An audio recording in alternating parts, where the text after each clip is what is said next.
Saudara, kunjungan Apostolik Paus Fransiskus ke Indonesia kuat dengan pesan toleransi, perdamaian dengan mengedepankan dialog dan keadilan. Pesan yang bisa menjadi contoh bagi masyarakat dan pemimpin negara untuk menjadikan Indonesia yang adil dan damai.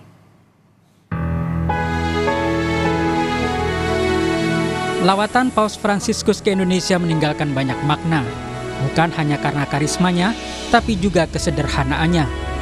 Paus Fransiskus datang dengan menumpangi pesawat komersil, bukan jet mewah. Paus Fransiskus juga tidak menggunakan mobil mewah. Paus memilih menggunakan Toyota Innova Xenix yang biasanya digunakan warga kebanyakan. Paus Fransiskus terlihat duduk di kursi penumpang depan. Paus Fransiskus banyak bicara soal pentingnya integritas pemimpin dalam mewujudkan keadilan. Selesai bertemu Presiden Joko Widodo, Paus Fransiskus menyinggung soal politik yang diselipkannya secara spontan.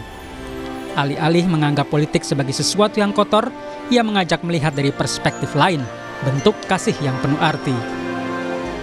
Politik adalah bentuk yang paling mulia dari kasih.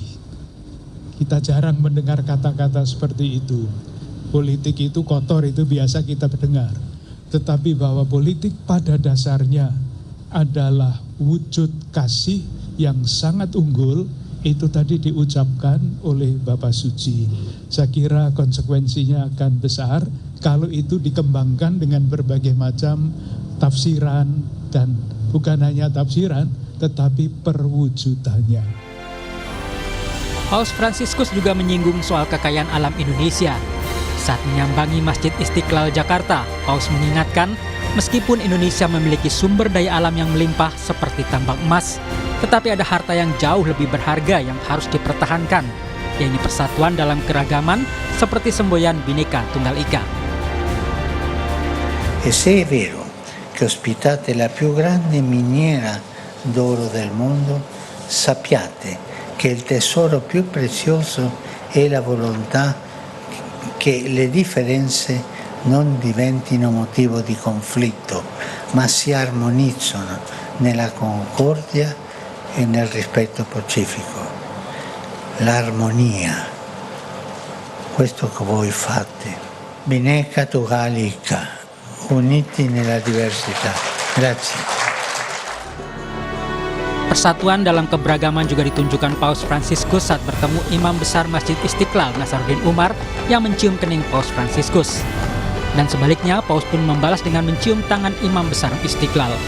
Kedekatan dua pemuka agama ini membawa pesan soal hubungan persahabatan dan toleransi yang tulus antar umat beragama. Paus Fransiskus juga menunjukkan keberpihakannya pada kelompok terpinggirkan atau marginal dan penyandang disabilitas. Menurutnya, Tuhan menciptakan manusia dengan beragam kemampuan unik guna memperkaya dunia. Kelompok disabilitas telah menunjukkan bagaimana berbicara dengan indah pada Tuhan sebagai mercusuar harapan manusia.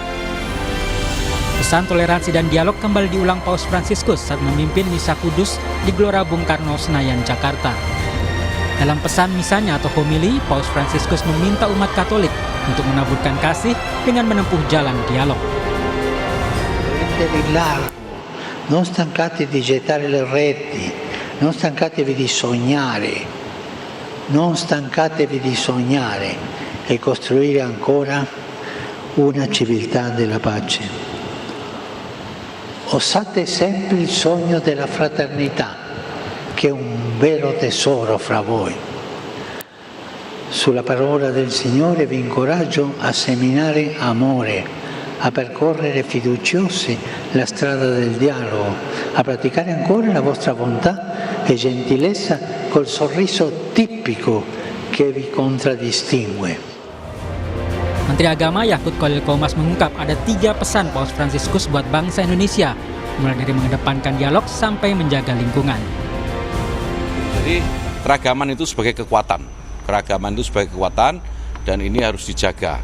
Kemudian mengedepankan dialog di dalam setiap perbedaan-perbedaan atau perselisihan.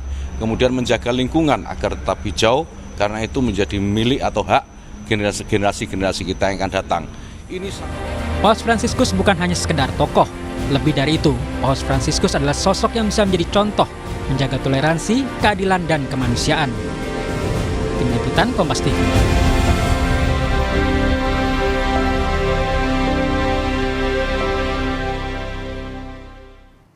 Kunjungan Sri Paus Fransiskus ke Indonesia membawa pesan perdamaian dan pentingnya integritas pemimpin dalam mewujudkan keadilan.